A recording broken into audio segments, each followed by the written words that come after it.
Indian मूल के individual का नाम नॉमिनेट किया है for the president of world bank, यानी वर्ल्ड बैंक के प्रेसिडेंट वो बनने वाले ऑलमोस्ट 90% चांस बन ही चुका है, बस एक फॉर्मेलिटीज़ बाकी है।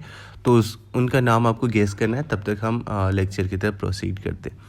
सो वर्ल्ड बैंक का एक इम्पोर्टेंट क्वेश्चन है कि वर्ल्ड बैंक ऐसा कौन सा रिपोर्ट है जो पब्लिश करता था लेकिन उसको स्टॉप कर दिया, बंद कर दिया पब्लिश करना। तो वो है ईज़ ऑफ डूइंग बिजनेस, जो कि प्रिपेयर करता था और पब्लिश करता था वर्ल्ड बैंक। बात करें, यहाँ पे मेंशन कर दिया, अगर वर्ल्ड बैंक की बात करते हैं तो 1944 में स्टैब्लिश हुआ था। इसका हेडक्वार्टर है वाशिंगटन डीसी में, जो कि अमेरिका का कैपिटल भी है। प्रेसिडेंट, अब यहाँ मैंने डॉट इसलिए लिखा है क्योंकि बहुत जल्द चेंज होने वाले हैं, तो अभी के लिए डेविड मलपास है, लेकिन बहुत जल्द जिनका नाम नॉमिनेट किया गया इंडियन ओरिजिन के है वो बनने वाले हैं, राइट। और वो उनका नाम क्या है, तो यहाँ पे दिख रहा होगा आपको, अजय बंगा, राइट। तो इंडिया के लिए भी बहुत ज़्यादा प्राउड मोमेंट होने वाला है जब ऑफिशियली ये अनाउंस किया जाएगा। फ़िलहाल ये नॉमिनेट हुए हैं। अगर बात करें रिपोर्ट और इंडेक्स की, तो वर्ल्ड बैंक अभी के लिए 5 इम्पोर्टेंट रिपोर्ट और इंडेक्स प्रिपेयर करता है। इसमें world development report, global economic prospect report, remittance report, ease of living index, universal health coverage index. तो यहाँ से डायरेक्ट क्वेश्चन पूछा जाता है, फॉर एग्जांपल कि रेमिटेंस रिपोर्ट कौन प्रिपेयर करता है, आपके सामने ऑप्शन होगा वर्ल्ड बैंक, WHO, IMF और इस तरह के कई और ऑप्शन। तो आपको पता होना चाहिए ये पांचों नाम एकदम जुबान पर कि इसको पब्लिश या प्रिपेयर करता है वर्ल्ड बैंक। नाउ सबसे पहले बात करते हैं वर्ल्ड डेवलपमेंट रिपोर्ट की। तो वर्ल्ड डेवलपमेंट रिपोर्ट से कुछ खास क्वेश्चन नहीं बनता, क्योंकि ये सब्जेक्टिव टाइप का रिपोर्ट प्रिपेयर करते हैं। इस बार का किया था लास्ट 2022 में कि पोस्ट पैंडमिक क्या सिचुएशन है इकोनॉमिक की, कैसे रिकवर करेंगे, और भी मेजर पॉइंट्स।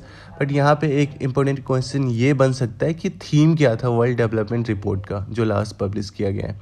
तो इसका सही आंसर है finance for an equitable recovery. इससे मिलता जुलता एक रिपोर्ट होता है या इंडेक्स होता है human development. World bank release करता है वर्ल्ड डेवलपमेंट, वर्ल्ड मैच हो रहा है, लेकिन अगर ह्यूमन डेवलपमेंट रिपोर्ट की बात करें तो ये रिलीज करता है या पब्लिश करता है यूएन की एक बॉडी है, United Nation Development Programme, UNDP। तो UNDP का हेडक्वार्टर आप याद रखो न्यूयॉर्क में है। इसके एडमिनिस्ट्रेटर है असीम स्टेनर, और इसमें जो सबसे पहला रैंक है यानी ह्यूमन डेवलपमेंट के हिसाब से सबसे बेस्ट कंट्री बताया गया है स्विट्ज़रलैंड को। इंडिया का रैंक है 132, काफ़ी ख़राब रैंक है, बहुत ज़्यादा इम्प्रूवमेंट की गुंजाइश है। अगेन चीज़ें की जा रही है, इम्प्रूवमेंट हो रहा है, बट अगेन वर्ल्ड के कॉम्पिटिटिव एस्पेक्ट से देखें तो बहुत पीछे हैं हम ह्यूमन डेवलपमेंट इंडेक्स में। नेक्स्ट रिपोर्ट की बात करें, global economic prospect report. Again world bank इसको प्रिपेयर करता है और पब्लिश करता है। इसमें इस बार ये बताया गया था कि वर्ल्ड का जो ग्रोथ है 1.9% होने वाला है अपकमिंग फिस्कल ईयर में, जबकि इंडिया का जो ग्रोथ रेट है वो 5.8, काफ़ी इम्प्रेसिव है। अभी वर्ल्ड के लीडिंग कंट्रीज़ में इंडिया को शुमार किया जा रहा है इन टर्म्स ऑफ ग्रोथ।